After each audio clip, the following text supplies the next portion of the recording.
Hey everybody, Vulsker here, and I'm coming to you with my delicious cup of coffee. I want to talk a little bit about that wonderful PS5 reveal conference that occurred just a mere few days ago. I have some things I want to talk about that I liked and I'm excited for. Some things that really have some questions about, wondering why, and just some what the fuck things going on. So, without further ado, let's talk about it.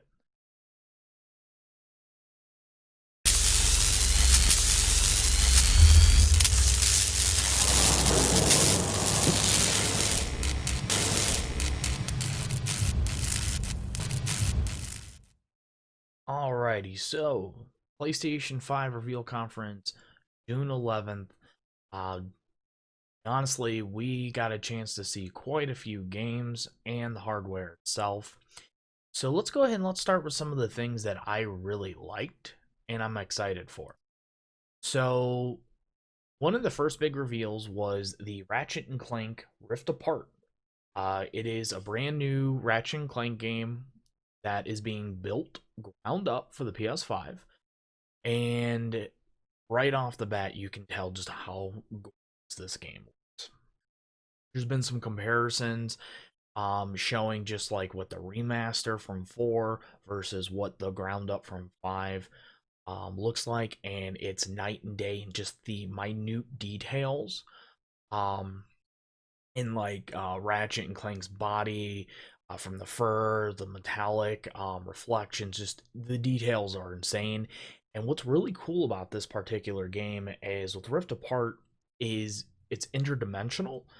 And based on what they've mentioned through interviews after the reveal, is you can actually dive in and out of different dimensions in the middle of gameplay, which is insane. And they're calling for near no load times. You're just jumping through a portal, you're back in. Jumping through another portal, you're back in. And they've showed really, some really cool, interesting environments from kind of the normal areas from expect from Ratchet and Clank. Then we had like a cyberpunk, futuristic, more like humanized world. I believe there was like a crazy jungle looking with different monsters and animals and beasts. It was really, really badass. And I'm really excited for this. I, for one, have only played one, and that was actually the remaster that they did for the PlayStation 4 a couple years back, and I rather enjoyed it. Felt it was a little short, but I know, they didn't really add a whole lot of new stuff or anything like that. But yeah, this game's going to be pretty badass. I'm a little excited for it. Alrighty, so number two I likes from this conference. It was the very last reveal and demonstration before the console was revealed, and that was the Horizon 2 or Horizon Forbidden West, which is really nice because the first game was awesome. It was honestly Guerrilla Games' first true real open world, and I love the combat. I really was getting into the story.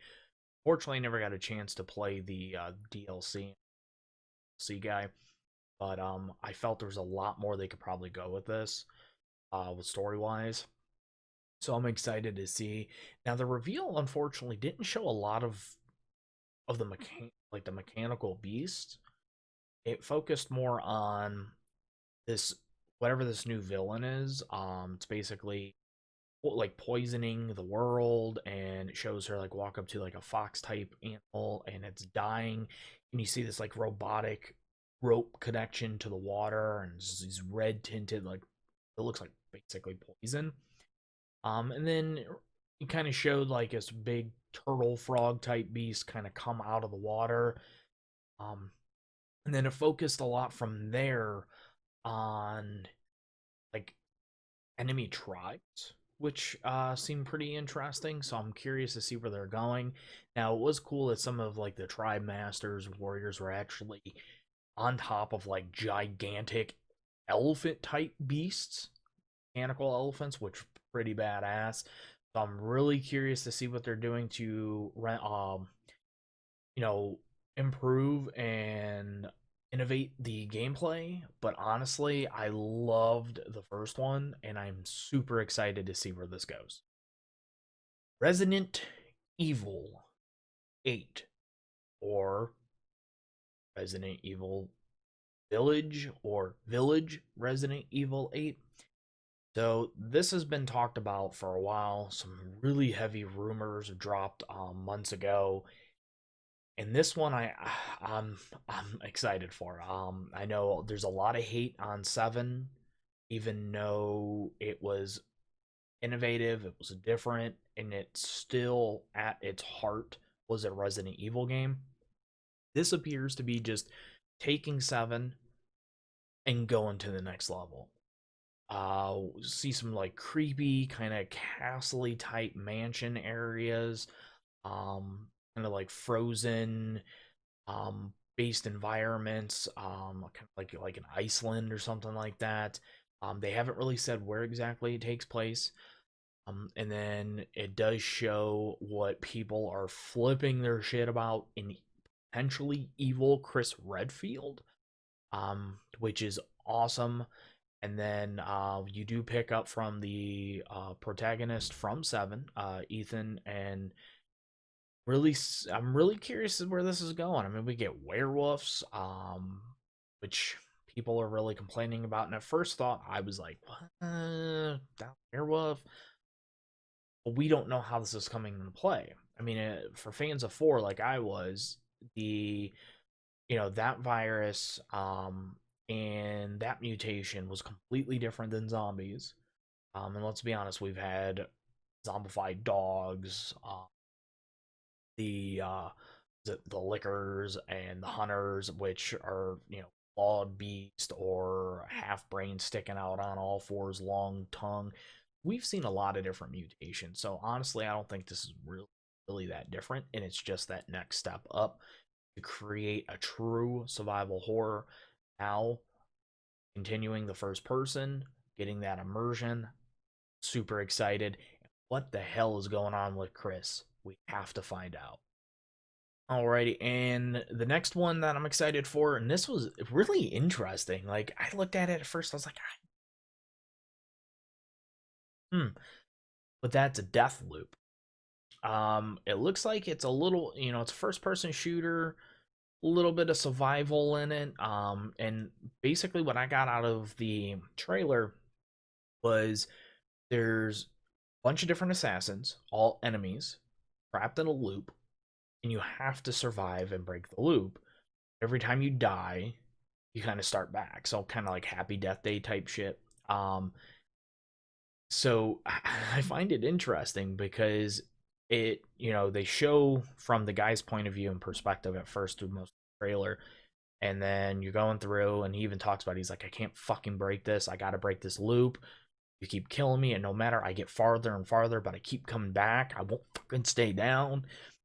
And then they implement a female assassin who's just like, I don't like killing you, but I like being the one to kill you kind of shit. And then it appears at the end of the trailer they kind of switched in her point of view. So I wonder if you can pick and choose, or maybe it's going to be, so many different assassins and each have like their own mini campaign puzzle or kind of to get through. But that was pretty interesting. Last but not least, this I'm super stoked about it, but it went from loved to liked, now partially love and questions. That is the glorious return to the Spider-Man video game universe. What was initially expected was that Spider-Man Miles Morales would be a sequel to the, what at this point was it, 2018, 2019 Spider-Man. Amazing open world. It was phenomenal. But then there were some questions. Sony opened their mouths and said, no, it's not a sequel. It's actually kind of more like a remastered expansion DLC. So wait a minute, does that mean we have to rebuy Spider-Man to play it? Is it going to be standalone? It looks badass. I have absolutely the most faith the game's going to be fucking amazing. But what is it? Is it a game? Is it a DLC? Is it an expansion? And then, after beliefs that it was just an expansion, an add-on to the original, people thought, okay, well, maybe it's a standalone. Thankfully, it has been confirmed it is a standalone game. But is it a sequel? Is it a spin-off? Or is it going to be like Infamous's Second Son standalone game, where it was just like a 4-hour spin-off DLC that you could play with or without the original game? That's what I'm a little nervous about. I want to play this game. It's going to be awesome. I'm excited, but I have questions. I know the turnaround time, 2 years to make a full-blown sequel, is very, very challenging and near impossible game scope. So that leads me to believe it's not going to be a full-fledged game. But we need to know. We need some more details here, guys. So speaking of questions, so some of the ones that I have, topics that I have questions about are, let's start with this. The PlayStation Eye, the PlayStation Camera. Now we have the PlayStation 5 HD camera. That literally looks like a mini version of the fucking console. Minute. What's the purpose of this? Talk a little bit about it. We've seen Microsoft take a step back. The Kinect is all but gone. They just added, if you want to do Mixer, you have the capability of basically using any USB webcam. What is the purpose of this device? It looks like they're doing a Playroom sequel by one of the releases. So, everybody can get on with their PlayStation 5 Playroom porn like last time. But we need to know more. Is it going to be, is it just going to be like another $100, $200 Kinect failure because they still think there's something there? Or is it a high-end, like, HD 4K camera that's going to be used for something not yet explained? We haven't heard anything about PlayStation VR 2. Maybe the HD camera is going to help, with the more finer movement details. Or maybe, they got something up their sleeves to do, to tack streaming even more. And the webcam, and this is designed to help with that. Let us know, because they basically, from what I've read, is it's not in the box, so it is an accessory you will have to pay for. Question number 2, or topic number 2, the release date. What's going on here? We know it's coming in a mere 4 to 5 months. There's been rumors in October. There's been rumors in November. Usually consoles come in November. What's going on here? We gotta let us know, guys. Getting very close, and I know usually around this time we have E3, which unfortunately, thanks to fucking COVID, is gone this year at least, and probably, we'll see. We need to know more. Come on, give us some info. Conference was great, had some really good details, but you're missing a couple key points. Some of you might wonder, well, why didn't I mention the price? That should be a huge question. Yeah, we'll get to that. Question topic number 3. Backwards compatibility. To some it's important, to some it's not, to some it's, I might enjoy it. Me, for one, I want to know what's going on here. We've been told hundreds of the top PS4 games will be backwards compatible. What about PlayStation 1? What about PS3? What about PS2? How are you attacking this, Sony? We need true further clarification. Are you doing Microsoft's route where you're going to go all the way back from the fucking beginning and give it to us? Or are you going kind of the Xbox 360 route where only select like 1 out of every 10 to 30 games can be digitally emulated and backwards compatible? How are you doing it? Is it you have to add the disc? Is it going to be you install it, the disc boots it? Or is it going to be if you have a hard copy, you can install it and then it's digital? Like, what's going on here? Because I know I have a stockpile of PS4 digital games, that I'm excited to play, but can't guarantee I'm going to get through in the next 4 months. What's going on? And it also kind of ties in with exactly how are the patches and benefits, like Last of Us 2 coming out. What route are you going with this? Is it will be forward compatible and you'll get benefits of the system, or what? And last but not least, for questions, this was borderline WTF territory. Grand Theft Auto 5. Why? We literally, out of the last 3 gens, or well, last 2, now going into the 3rd straight, have just gotten remasters of 5.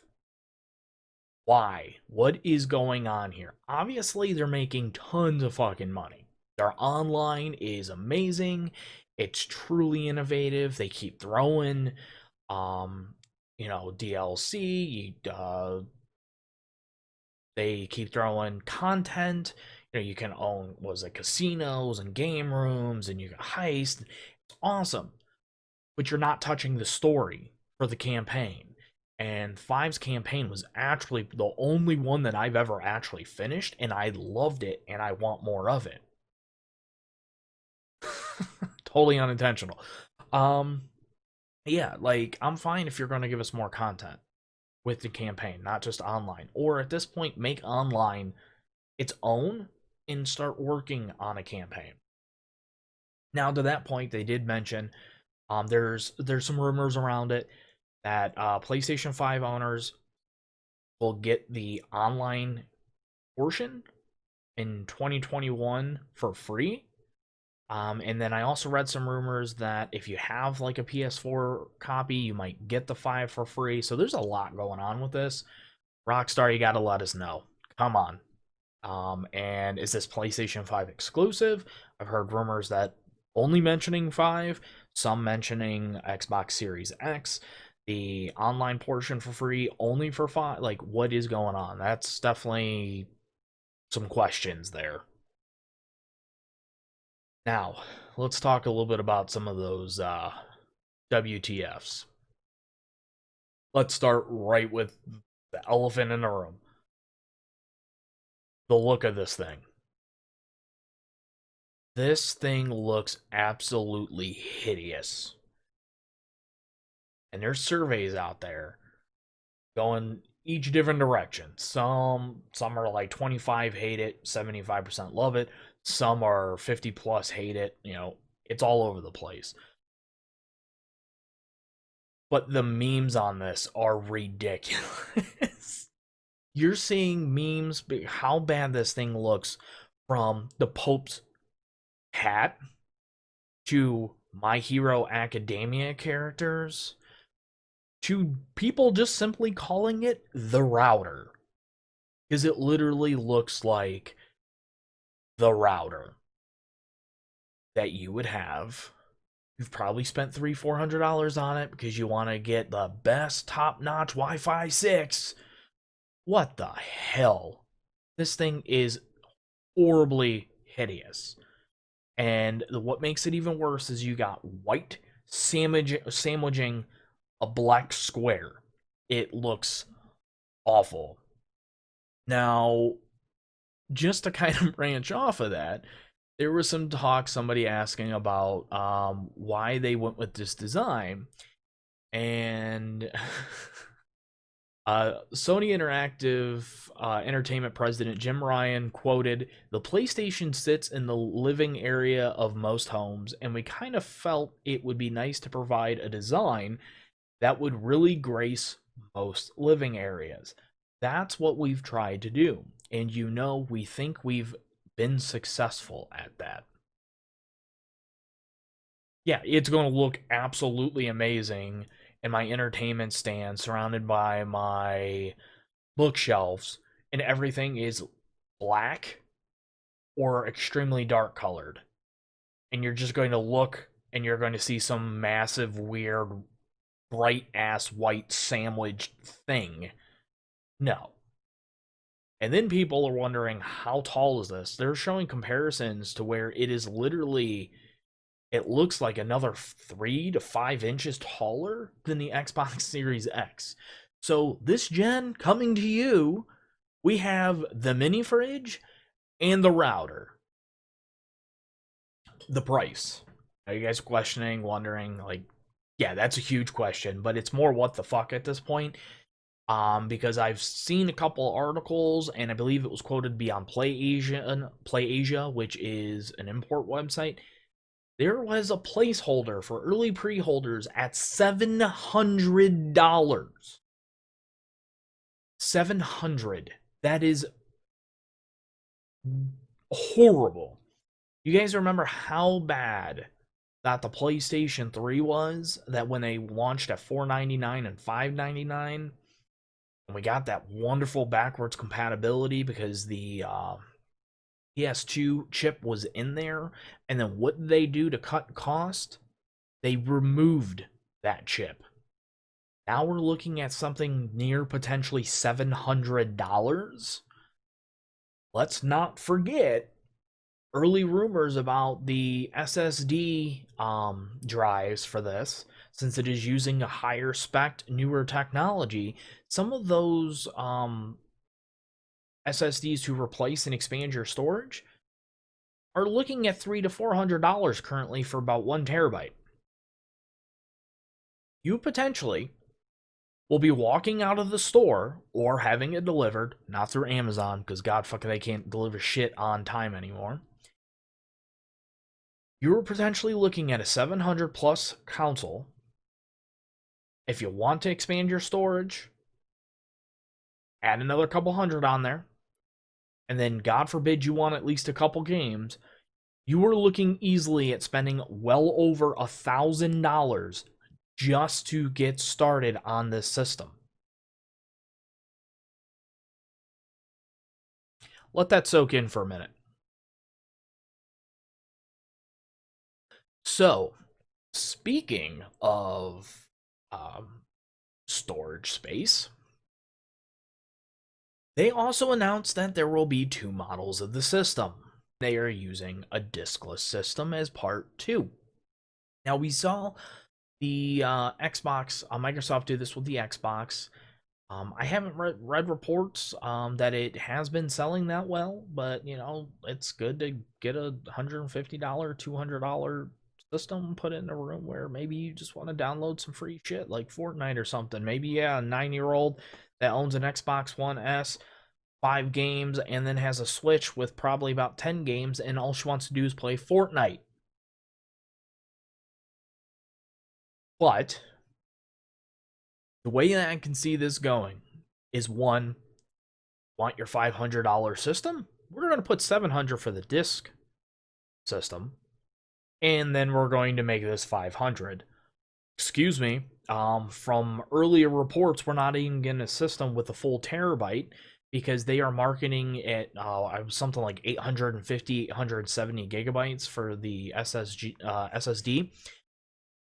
We don't know if that's pre-formatted or post-formatted, because if that's pre, then you're probably looking at a brand new system with no disk drive and a couple $100 to expand that storage, and then you're reliable on your internet, which God knows they've already been reducing shit from the COVID,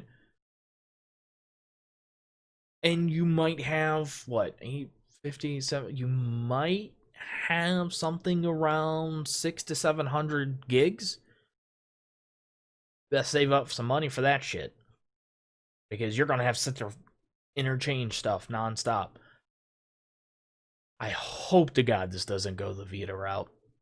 We know what happens when you get that proprietary, so please, we got to find a better solution. Oh my God, this is going to be crazy. Alrighty, guys, that's all I have. I appreciate you checking it out. All in all, I'm super excited for the system. If it is around that $700 mark, it probably will have to wait. I'm usually an early adopter where I got the PS4 within the first few months, and then the Xbox One at launch. So needless to say, both systems I'm extremely excited for. Can't wait to see what's going on. So we'll have to be patient, and hopefully we get some more news here soon. And I know these next 4 to 5 months are going to be very exciting. All right, guys, till next time,